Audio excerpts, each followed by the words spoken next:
Opening. Guys, pernah nggak sih kalian lagi santai, terus tiba-tiba lihat story temen kalian lagi nongkrong seru, terus langsung merasa kayak, aduh, kenapa gue nggak ikutan ya? Atau pas lihat orang lagi liburan ke tempat keren, terus langsung kepikiran, gue kapan ya bisa ke sana? Nah, itu namanya FOMO alias Fear of Missing Out. FOMO ini udah jadi fenomena yang nggak bisa dihindari di era digital kayak sekarang. Tapi, sebenarnya apa sih FOMO itu? Dan kenapa kita sering banget ngerasainnya? Yuk, kita bahas lebih dalam. Pertama, apa itu FOMO? FOMO atau Fear of Missing Out adalah perasaan cemas atau takut ketinggalan momen-momen penting atau seru yang dialami orang lain. Fenomena ini pertama kali dipopulerkan oleh psikolog Dr. Dan Herman di tahun 2000-an. Tapi sekarang makin terasa banget karena media sosial. Kita jadi terus-terusan compare hidup kita sama orang lain. Padahal yang kita lihat di medsos itu cuma highlight reelnya aja, bukan cerita lengkapnya. Kedua, kenapa FOMO terjadi? Di chapter kedua, kita akan bahas kenapa sih kita bisa ngerasain FOMO. Pertama, media sosial bikin kita selalu terpapar kehidupan orang lain. Setiap detik, ada aja orang yang posting hal-hal seru, dan otak kita secara nggak langsung membandingkan hidup kita dengan mereka. Kedua, otak kita terprogram buat mencari kesempatan. Jadi, ketika kita lihat orang lain melakukan sesuatu yang seru, kita langsung merasa harus ikutan biar nggak ketinggalan. Ketiga, rasa ingin diterima secara sosial. Kita takut dianggap nggak kekinian atau nggak gaul kalau nggak ikutan tren.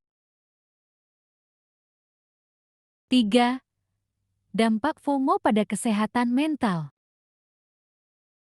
Di chapter ketiga, kita akan bahas dampak FOMO pada kesehatan mental.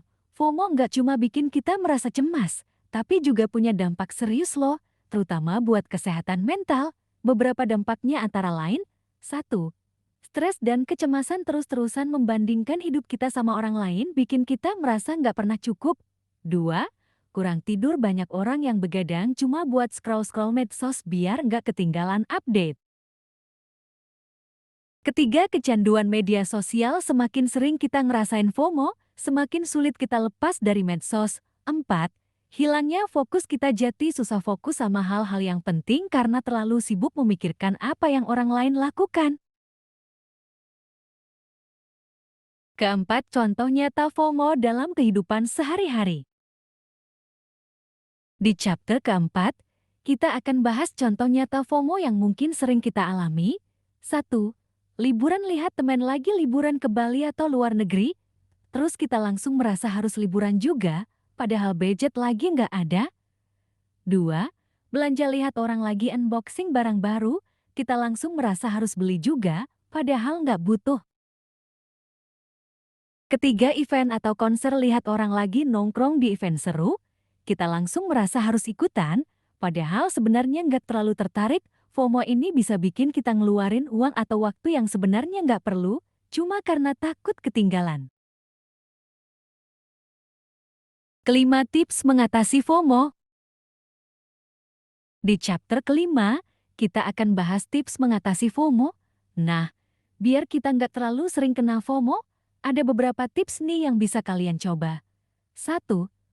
Batasi waktu di media sosial, kasih waktu khusus aja buat cek medsos, misalnya 30 menit sehari. 2. Fokus sama diri sendiri, ingat, hidup kita punya jalan sendiri, nggak perlu selalu ikutin orang lain.